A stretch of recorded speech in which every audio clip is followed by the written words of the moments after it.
ang dami-dami pa dapat na pangalan kasi talaga nagkakagulatan. Hindi lang naman nagtatapos kay Saldi ko yan, sa katutak pa ang damay-damay dyan. Hindi ko maintindihan ngayon, nagkakaturoan, biglang yung mga senador na. Kaya nakakagulat. Ang dapat talaga dito, talagang buwagin ang buong sistema. Ang ating mga congressman, kung sino ba dyan, ang mga bumibira ng budget, alam naman natin yan, yung mga senador, kung dawit ba talaga. Pero itong nangyayari na nagkakaturoan, taguan, tapos ramdam na ramdam namin hanggang sa aldi ko lang Parang pinagbabawalan na aakyat pa sa dapat akyatin. Yun nga ang problema, hindi ko maintindihan yung Blue Ribbon ngayon kung tutuloy pa. Dahil yung balita, itutuloy, papatawag daw si Martin sa si Saldi, na parehong palagay ko, wala na dito sa ating bansa. Maiingay. Wala naman pinatamaan ang chairman ng Blue Ribbon Committee, pero may sagot na agad dyan si Barzaga. Tingin ni Kong Kiko, si Senate President at Tito Otuta Soto ang kanyang pinariringgan. Kay Lemulia, may conflict of interest umano nang makakuha ng kontrata na abot sa mahigit 18 bilyon ang pinsan ni Villar na isa umanong kontraktor. Pero ang sagot ng senador, wala sa sino mang miyembro ng kanyang pamilya ang nakinabang at nakakuha ng anumang kontrata sa gobyerno sa panahon ng kanyang panunungkulan. Si Yusek Clara Castro, sinagot naman ng alkalde ang ilang puntong ibinato laban sa kanya sa press conference ng Malacanang. Tinawag ni Magalong na below the belt ang tila pagpapalabas na maanumalya ang tennis court project. Narito ang bahagi ng pahayag ni Mayor Magalong. Bigla mong palalabasin na maanumalyang tennis court. I think below the belt. It has nothing to do with the... kaya nararamdaman mo talaga na maanumalya rin yung paggandak doon na yun. Yes.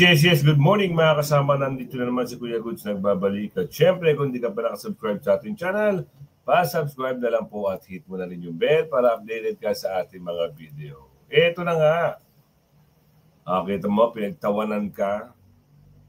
Sabi ko sa iyo, huwag ka magbida-bidahan. Hindi ka na paniniwala na ang tao. Hindi na maniniwala ang tao dahil tapos na ang maliligayang yung mga karera nyo, yung simpatya sa'yo noon dahil naabudol mo sila, nagwawakas na. Marami na ho nagsabi, maski si Manong sinabi, mag-resign ka na kasi galit na ang tao. So ngayon pumunta ka ng Cebu, anong balak mo? Magpapakumali ka lang? Magpapabida-bida ka? Tinaboy si Bongit ng Cebuano, galit na galit. Ipasok natin yan. Ito ang naging resulta sa naganap na paglindol sa Cebu. Nakakaawa ang sinapit ng mga Cebuano. Kaya't agad-agad namang nagpadala ng tulong ang taga Davao City sa pangunguna ni Acting Mayor Baste Duterte. Dito pa lang, masasabi na natin na talagang hindi na mumulitika ang mga Duterte. Ang mga relief goods, walang mukha dahil galing din naman ito sa pera at buwis ng taong bayan. Abay himala nga naman for the first time ng GMA News na ibinalita ang tulong mula sa Davao City. Maging ang tulong. Ano yan? First time ever ba yan? Kalorke kayo huwag nyo na kasi pinagpaikot ng taong bayan. Cebu. Kita nyo, from Davao to Cebu, ang bilis ng transaksyon. Pero itong mga kalorke ngayon lang binalita. Huwag nyo kami pinagluloko. Kita nyo ang OBP, ang bilis na aksyon. Yung iba, talagang bira ng bira, no? Kahit nasaan daw ang Vice President. Nung mga nakaraan, meron daw bagyo, lumipad daw papuntang ganito, ganere. Tigilan nyo kami. Tapos ngayon, ibabalita nyo na. Para saan? Magpapabango kayo? Nakatutok ang taong bayan sa YouTube na lang. Wala na sa inyo. Aminin man natin. Tapos na ang karera nyo, YouTube na. YouTube na ang nagna-number 1 na platform sa social media. Ikaw, saan ka nanonood? Di ba sa YouTube? Kay Kuya Goods. Pag dito mga wala talaga. Nasa Cebu ang Office of the Vice President para mag-abot ng tulong. Wow, todo effort pa kayo pero masakit sa kalooban nyo yan. Naibandera nyo ang pangalan ng OBP. Si BP Sara, Masakit sa kanila yan yung mga stream na yan. Ang pinagkakatiwalaan lang dyan sa Ganang Mamayan at SMNI. Siyempre, YouTube, si Kuya Goods. Ha? Mula sa Office of the Vice President, ibinalita rin ng GMA News. Ngunit tila hindi naman nagustuhan ng mga Cebuano ang pagbisita ni BBM at never pang nangyari sa buong buhay ng mga Pilipino na ang isang tao ay natulog sa loob ng isang plastic bag. Grabe, no? Walang evacuation center. Hindi preparado. Walang evacuation center. Walang maayos na tent. Hindi kagaya dati sa kay BP Sara, preparado. Meron na kagad pagkain. Meron na kagad kita nyo kakaano pa lang parang wala pang 24 hours. Parang pagkatapos ng meron na kagad, nagpadala na, truck. Ganun kagaling ng OBP. Dito walang action. Puro forma. Pupunta doon para saan? Kunyari magtatayo-tayo ka, ganyan-ganyan kayo, mukha mo Tigilan nyo na. Tigilan nyo na kami. Nagkwento na ang mga taga-Cebuano. Noong panahon daw ng dating Pangulong Duterte, wala daw mga ganito at nagagawan daw kaagad ng paraan ng mga AFP na mayroong mga donors na nagbibigay ng mga free tents na pansamantalang masisilungan. Di kayo hahayaan ni Pierre RD na ganyan. Kung andito lang siya, naaalala ko yung bagyo na nag-hit sa probinsya ni Romualdez, ang Undoy. Siya ang unang nag-rescue. Pero anong ginawa nila kay Pierre RD? Dinala nila sa The Hague. Wala pa bang na-mobilize na help from the national government? Parang walang sense of urgency. At ngayong panahon ng kalamidad at sakuna, mariing binatikos ni Cavite 4th District Representative Kiko Barzaga ang plano ng Department of Agriculture na ibenta sa halagang 20 pesos kada kilo ang bigas sa mga probinsyang matinding naapektuhan ng lindol. Aniya, ginawa pa talagang negosyo yung mga nabiktima ng lindol. Kabilang sa mga lugar na sakop ng 20 pesos rice initiative ang Cebu, Masbate. Dapat yan, pinamimigay na yan. Diba? Dapat agaran, mabilis, may aksyon. Yung mga sundalo, naka-ready kagad. Ngayon, wala Wala kang makikitang galawan nila Sino ang pinakamagaling na presidente para sa iyo? Parang lumalabas Mas magaling pa. Pinakamagaling pa. Si BP Sara. Kasi dito wala, pupunta lang, nakatanga. Ano gagawin mo sa wala ka man lang mandato na, sige, within 5 hours kailangan meron ng shelter yan, meron na kagad mga pagkain yan, meron ng mga tent yan. Ganun dapat, simplihan mo lang. Wala nakikita ang taong bayan, ang gagawin natin dyan. Kaya galit na galit, di ba? Pasok. At Eastern Samar na tumanggap ng pinakamalalang pinsala mula sa lindol. Ayon kay Laurel, sapat ang supply ng bigas, kaya daw tatagal ng 1 buwan ang bentahan ng murang bigas para sa lahat ng residente sa mga apektadong probinsya. Ito na lang, simplihan mo na lang, kuya, ate, mama, boss, amo. Noong panahon ng eleksyon, walang kalamidad, walang bagyo, walang ganto, walang lindol, bumabaha ng ayuda. Tama! Ngayon kailangan ng tao na tinatago ang ayuda. Ibigay nyo sa taong bayan. Yung mali-malita nyo, bawasan nyo naman. Ilabas nyo yung kinurakot ng pinsan mo. Ng salpit mo. Sabi ni Aling Ledesma, bakit noon, yung mga mayayabang na contractor, ayuda rito, ayuda doon. Ngayon, ilabas niyo yung galing niyo. Pakilabas naman yung galing niyo. Ngayon kayo mamimigay ng mga 5,000, 10,000, 8,000, 7,000, ngayon nyo gawin. Para makita naman ng taong bayan na talagang handa kayong tumulong, hindi yung panahon lang ng eleksyon. Tama. Dito tayo mapunta, Sir Amy, duda kung nasaan bansa si Reverend. Kung nasa bansa si Reverend, Oo, kasi pinsan niya ito eh. Talagang magdududa ka kung nasa bansa pa ba ito. Anong balita ito? Mukhang magtatago ba? Kasi pinaharap na ito, ang tanong kung haharap. Kayo ho, sa tingin nyo, haharap pa kaya itong mama na ito?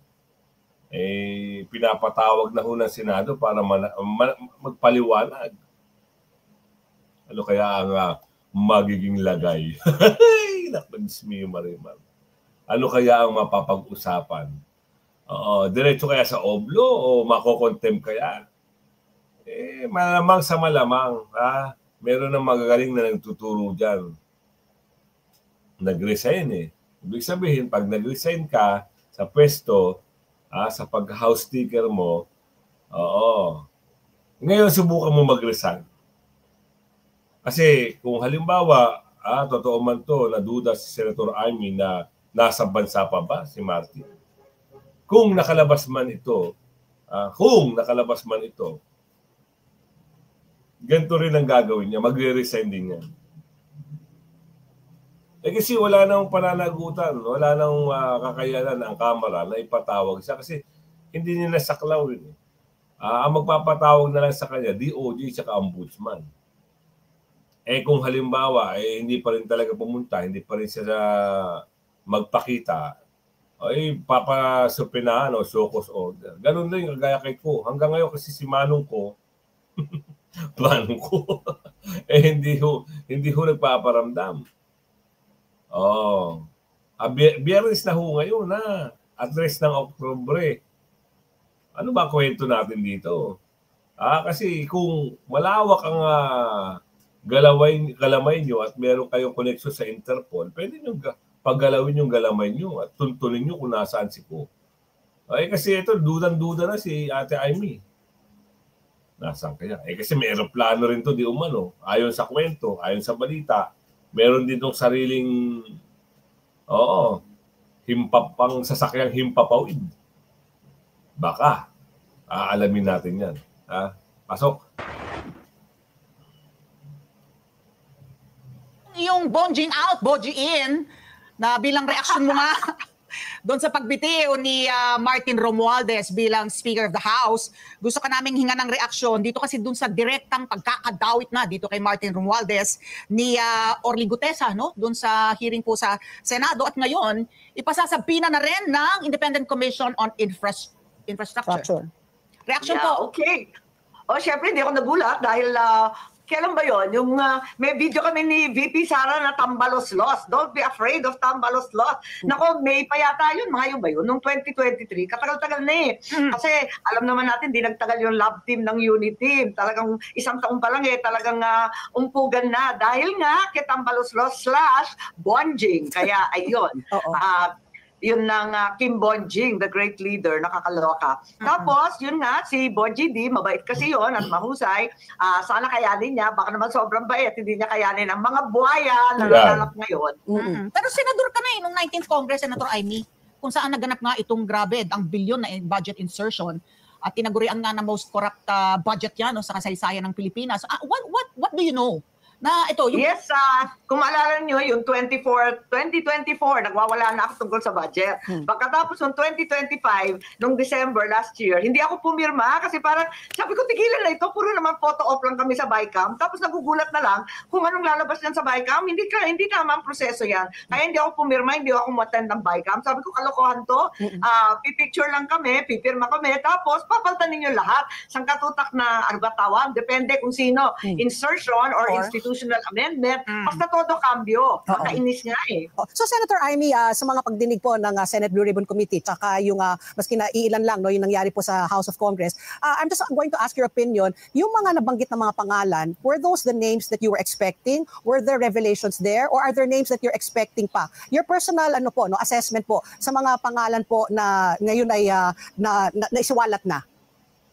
Ang dami-dami dapat na pangalan kasi talaga nagkakagulatan. Hindi lang naman nagtatapos kay Saldi ko yan, sa katutak pa ang damay-damay dyan. Hindi ko maintindihan ngayon, nagkakaturoan, biglang yung mga senador na. Kaya nakakagulat. Ang dapat talaga dito, talagang buwagin ang buong sistema. Ang ating mga congressman, kung sino ba dyan, ang mga bumibira ng budget, alam naman natin yan, yung mga senador, kung dawit ba talaga. Pero itong nangyayari na nagkakaturoan, taguan, tapos ramdam namin hanggang sa aldi ko lang Parang pinagbabawalan na aakyat pa sa dapat akyatin. Yun nga ang problema, hindi ko maintindihan yung Blue Ribbon ngayon kung tutuloy pa. Dahil yung balita, itutuloy, papatawag daw si Martin sa si Saldi, na parehong palagay ko, wala na dito sa ating bansa. Pero ang balita naman kagabi, mag-i-issue na lamang ng partial report ng committee pagkat hindi na daw mag-hearing ang Blue Ribbon. Hino na nga kami. Hinong-hino na po kami kahit ni Senator Ping Lacson dahil sabi niya, kasalanan daw ng mga senador. Naku po, ano ba ito? Turuan na ng turuan. Samantalang lahat daw insertion. Trabaho naman namin yun. Pag pinasok ng presidente yung budget, isa-isahin namin yun. Siyempre, may mga amendment dyan, papaltan. Maraming request yung mga department, laging kulang. Ang mga LGU, maraming humihingi ng tulong, di syempre hanggat kaya papaltan o kaya pakikiusapan. Ganun talaga yun. Pero hindi lahat insertion yun, ang sama ng dating. Naku, ito na. Nakakabuwisit pag ganito mga kasama, no? Parang isang iglap, wala na tayong hearing. Ayun ang sabi dito, ha? Di ba? Bakit kailangan mong gawin yun? Hindi pa nga tapos kung sino yung dapat makulong. Mawawala na sa eksena yung teleserye, ganun ba? Pangit. Oo, yung ending hindi finish. Di ba? Yung pinaka main character, ano ba, yung kontrabida, yung bida, Senador Marcoleta, pinipilit niya na tapusin. Dapat may makulong at si Mayor Magalong. Yung kontrabida naman, pinipilit, baka inuutos sa kanyang mga galamay, di umano, na tapusin na ang hearing na ito. Kaya nga nagkakaroon ng hindi magandang pag-uunawaan sa word war. Ibig sabihin, salitaan, bunganga ba sa pagitan ni Senator Lacson at Kiko Barzaga.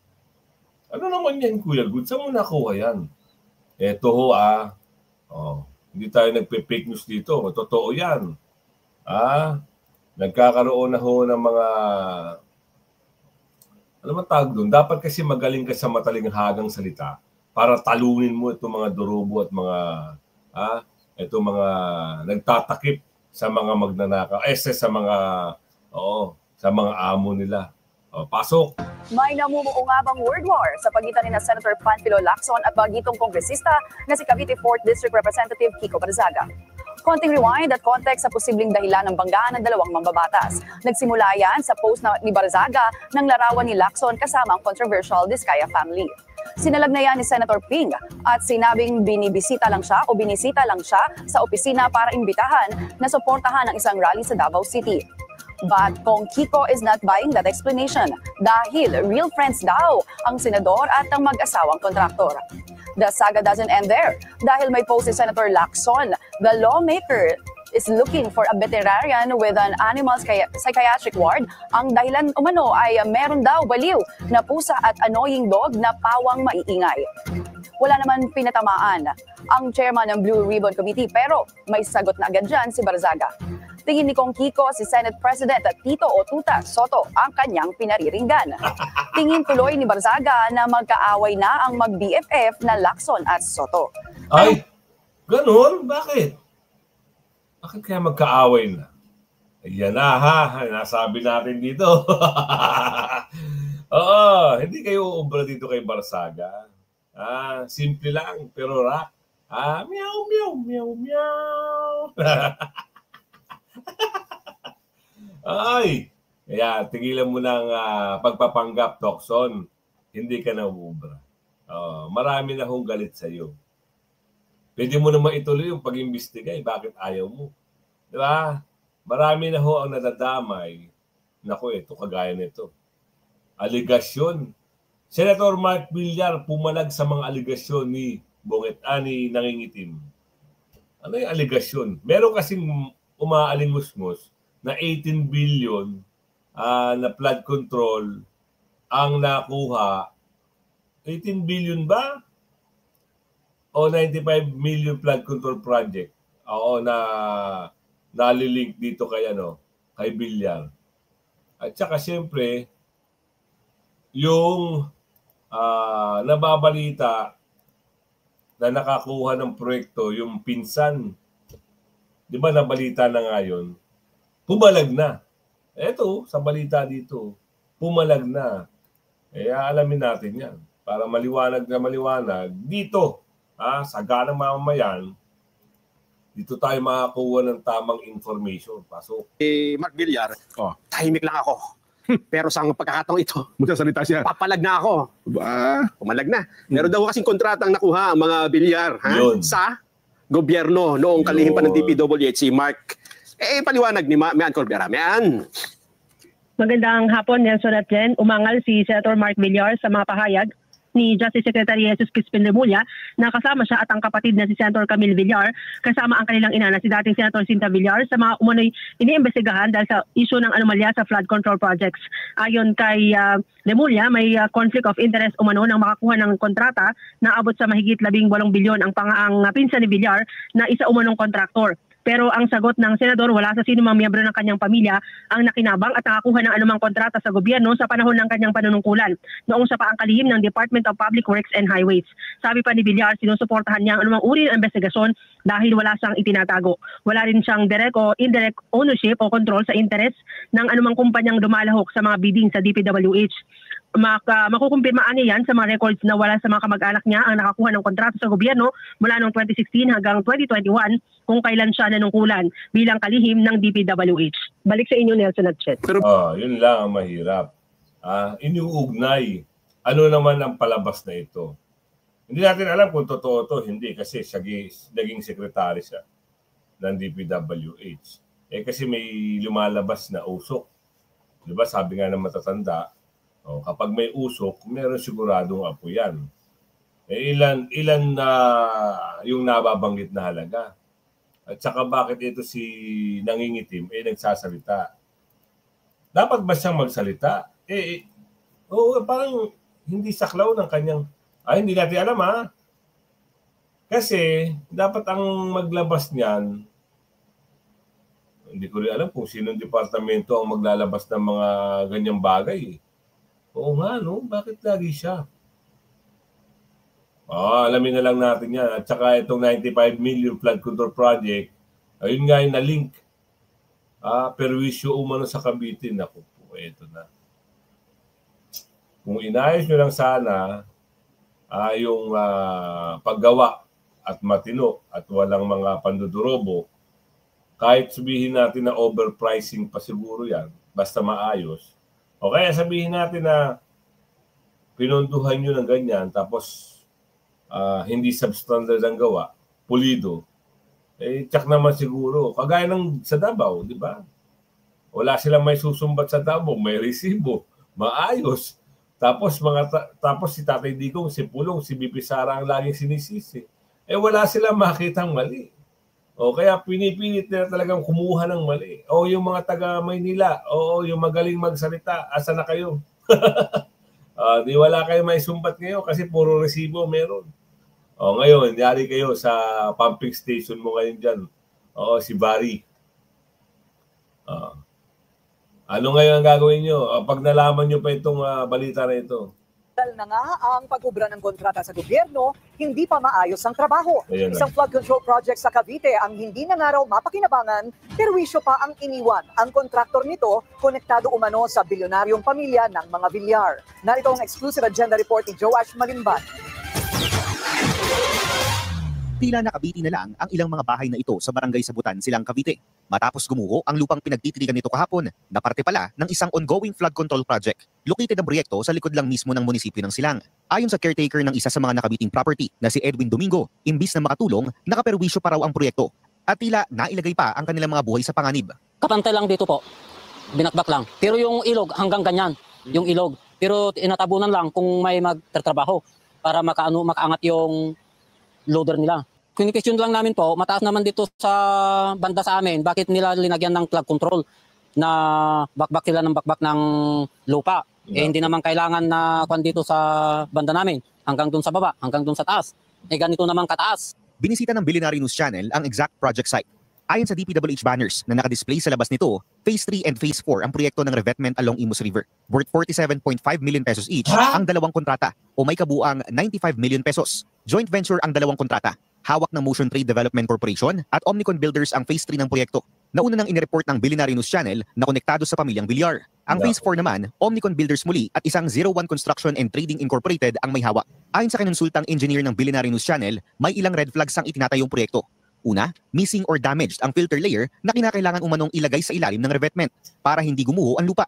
Una nang inireport ng Billionaire News Channel ang karugtong na proyekto nito noong Agosto. Gibagibang revetment structures worth 98.9 million pesos na gumuho sa paligid ng Imus River. Wala pang isang taon matapos itong maitayo. Ikalawang red flag daw ang improper backfiling kung saan parang binuhusan agad ng semento ang proyekto kahit na nakalabas pa ang mga bakal. Ikatlo, deformed at improperly placed umano ang mga ginamit na bakal na posibleng magdulot ng mabilis na pagkasira. Yan, medyo substandard. Kaya walang penta. Mga konang gobyerno natin dito. Likod pa mismo ng munisipyo ng Silang. Sinubukan namin kausapin ng engineer sa project site para isangguni ang mga reklamo ni Edwin, pero tumanggi itong magbigay ng statement. Sa halip, binidyohan at ng litrato ang BNC News team na bumisita sa project site. Sinubukan din namin kunin ang panig ni Cavite 3rd District Engineer Donnie Cuna, pero aniya, central office lamang maaaring humawak ng media interviews. Willing din daw silang makipag-cooperate sa ICI sakaling mapatunayang may anomalya sa kanilang mga proyekto. Una nang sinabi ni Justice Secretary Boying Remulla na iimbestigahan na rin ng DOJ ang pamilyang Villar dahil sa umano'y prohibited interest. Yan ay matapos iulat ng BNC na ang mismong first cousin ni Senator Mark Villar na si former Las Piñas Councilor Carlo Aguilar ang may-ari ng Motion Trade at INE Construction na nakakubra ng bilyon-bilyong pisong kontrata sa DPWH. Samantalang ang Omnicon Builders na ang malaking bulto ng mga kontrata ay makikita sa Las Piñas at Cavite, konektado naman sa kanilang close allies sa politika. Para sa agenda. Grabe, no? Sila pa rin. Ay, sa balita, wala tayong magagawa dyan. Binalita yan, eh. Oh. Ngayon, ano ito? Ang lumalabas na issue. Mayor Benjamin pumalag sa mga pahayag ng palasyo. Oo. Kasi, may banat kasi kay Mayor eh. Alam mo bakit? Nabanggit na to kahapon. Ayaw siyang paimbestigahin. Anong magiging papel niya ron? Doon sa mangyayaring investigasyon. Kinukuha-kuha niyo ko. Wala na nga kayong pondo, ang dami niyo pang sinasabi. Kaya pumalag na ito si Mayor. Pasok, Mayor. City Mayor Benjamin Magalong sa mga payag ng palasyo bago siya magbitiw sa pwesto bilang Special Advisor ng Independent Commission for Infrastructure. Live mula sa Senado, nangunguna sa balita, si News 5 mobile journalist Merrimon Reyes. Merrimon, ano ba tinutukoy ni Mayor Magalong na payag ng palasyo at ano ang kanyang hinanakit dito? Chigi, kung matatandaan, ilang oras bago magbitiw sa pwesto si Mayor Benjamin Magalong bilang Special Advisor ng Independent Commission for Infrastructure noong September 26, nagkaroon ng press conference si Palace Press Officer Claire Castro at dito, sinabi ni Castro na hindi sakop ng tungkulin ni Magalong bilang Special Advisor na mag-imbestiga. Nabanggit din doon ang posibleng conflict of interest umano ni Magalong bilang Mayor ng Baguio at Advisor ng ICI. Naungkat pa sa naturang press con, Chigi, yung tennis court project sa Baguio na ang kontraktor ay ang mga Diskaya. Bagamat hindi direktang pinangalanan ni Magalong si Yusek Claire Castro, sinagot naman ng alkalde ang ilang puntong ibinato laban sa kanya sa press conference ng Malacanang. Tinawag ni Magalong na below the belt ang tila pagpapalabas na maanumalya ang tennis court project. Narito ang bahagi ng pahayag ni Mayor Magalong. Bigla mong palalabasin na maanumalyang tennis court. I think below the belt yun. It has nothing to do with the... kaya mararamdaman mo talaga na maanumalya rin yung paggandak doon na yun. Sa tingin ko, maanumalya rin yung paggandak mo ng press con na yun. And probably she's taking orders from someone else na hindi ko alam. Tama. At meron ano bang paliwanag ni Mayor Magalong tungkol sa proyektong ito ng mga Diskaya sa kanyang lungsod? Gigi, giniit ni Magalong na hindi pa tuluyan tapos at bayad ang kinikwestyong tennis court project ng St. Gerard Construction sa Baguio City. Nagbabayad pa daw ng danyos ang kumpanya ng mga Diskaya hanggat hindi nakatapos ang proyekto. Tapos, taong 2022 pa raw dumaan sa competitive bidding ang naturang proyekto. Gigi. At may nabanggit bang dagdag na paliwanag si Mayor Magalong kaugnay sa kanyang pagbibitiw sa komisyon? Gigi, sabi ni Mayor Magalong, wala naman daw pressure sa loob ng komisyon noong bahagi pa siya nito. Pero nagtataka nga raw siya bakit bigla ang mayroong pagbabago sa ihip ng hangin at biglang hindi na raw siya pinag-iimbestiga. At gayon pa man, naniniwala pa rin naman daw si Magalong na mapagkakatiwalaan pa rin ang ICI. Pero nang tanungin kung may nadiskubre ba siya sa komisyon na posible naging mitsa sa kanyang pagbibitiw, tila naging makahulugan ang kanyang sagot. Pakinggan natin. I have my suspicion. Pero I won't share it with you. I'm sorry. Pero sir, you will share it with the appropriate body when the time comes. So, yun na. Kita nyo. Pero nagpahayag siya ng kanyang saloobin. Bakit siya nag-resign? Pero mo, papakinabangan ka, tapos hahawakan ka sa leg. Hindi gusto nyo. Tapos gusto nila, sila pa rin ang bida. No way! Sabi ni Mayor Magalong, huwag nyo akong, ibahin nyo ako, yung prinsipyo ko. O hindi nyo mabibili ng bagbag na pera ang prinsipyo. Kasi kawawa ang sambayan ng Pilipino. Yun ang pinaglalaban ni Mayor, ang taong bayan. Gusto nyo ba hanggang sa kapu-apuhan nyo? Ganito pa rin ang mangyari? Huwag naman. Tapusin na ang dapat tapusin. Kulong ang dapat ikulong. Hindi pwede yung gano'n. Kayo nga, sige, kung kayo ang tatanungin, ano sa palagay nyo ang dapat dito sa mga dorobo na ito? Isang sagot lang. Type nyo sa comment section. Ang hirap kasi, pabango sila ng pabango, gumagamit sila ng spokes na wala rin namang kagana-gana, wala rin sustansya mga sinasabi, lalo lang napapasama kung sino yung amo. Sa bagay, parehas naman sila, wala na rin magagawa. Di ganun na lang gawin nila, manira ng manira, diba? Kasi pag nagsalita yung babae, kilala niyo ba yung tagapagsalita? Under yun, under. Wala, puro may patama lagi. Hindi mo alam kung sinasahuran ba siya para magpatama lagi sa mga taong ayaw sa kanila. Hindi naman pwede yun. Diba? Hintayin nyo na lang yung Tsaka nagtataka tayo. Ang daming mga na-freeze yung asset at maraming nakasuhan sa NBI. Bakit wala yung pangalan sa listahan nitong si Balulong? Gets nyo? Malamang. Baka mamaya pinagtatakpan din di umano. Kaya kung umabot ka sa video natin ito, hanggang sa muli, paki-like and share. Bye-bye!